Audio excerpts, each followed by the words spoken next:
Un qui n'est pas heureux, délicatesse avec son allié Trump est de plus en plus contesté dans son propre pays, alors qu'il y aura des élections, rappelons-le, d'ici fin octobre en Israël. Émilie, est-ce que Netanyahou serait-il en train de tout perdre? En tout cas, c'est une défaite, déjà parce que cet accord passé entre l'Iran et les États-Unis s'est fait sans l'avertir qu'il contenait la fin des combats en Iran et au Liban. Les Israéliens ont été exclus des négociations. Défaite militaire pour Bibi, pour qui les objectifs ne sont pas atteints. Le Hezbollah est toujours présent au Liban et l'Iran n'a pas renoncé à son programme nucléaire militaire. Échec politique aussi. Selon un dernier sondage mené en Israël, les Israéliens souhaitent qu'il ne se repose aux élections législatives. Il ne les a pas écoutés puisqu'il a annoncé sa candidature hier. La guerre, c'est aussi une possible En tout cas, il y a de la frite chez Netanyahou qui a... Le président américain a même eu des mots très durs dans la presse à l'égard de son allié israélien. Difficile, il est complètement cinglé. Ou encore, sans moi, tu serais en prison, je te sauve la vie. Il n'a pas aimé que Benjamin Netanyahou essaie de torpiller ses négociations en bombardant la banlieue sud de Beyrouth dimanche. Un accord qui, pour Benjamin Netanyahou, qui annonce que ses troupes restent en Syrie et aussi longtemps que nécessaire. Une attitude qui pourrait faire tout dérailler et faire passer Bibi d'allié à obstacle. Apparemment, c'est ce que beaucoup de personnes croient, pensaient au fait, que non, c'est Donald Trump qui contrôle Netanyahou. Mais apparemment, c'est Netanyahou qui contrôle Donald Trump. Je m'explique.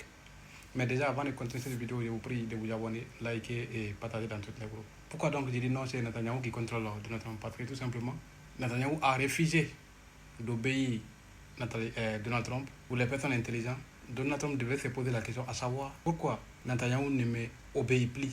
À partir de là, il pourrait trouver solution à son problème.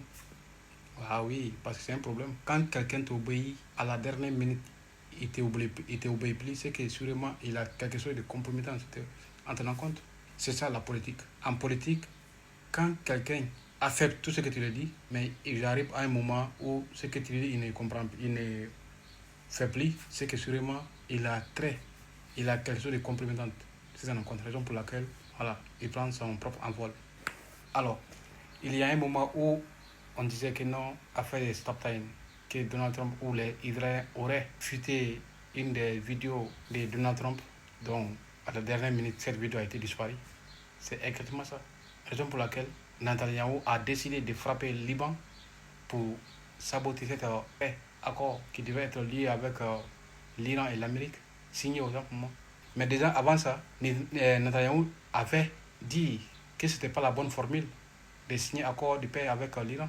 D'abord, l'Iran devrait, ou Donald Trump devrait imposer à l'Iran de ne pas continuer, de renoncer au fait son programme nucléaire et aussi de détruire ces uraniums qui sont déjà enrichis. Et malheureusement, Donald Trump n'a pas pu écouter Netanyahou. C'est tout ce qu'il a énervé.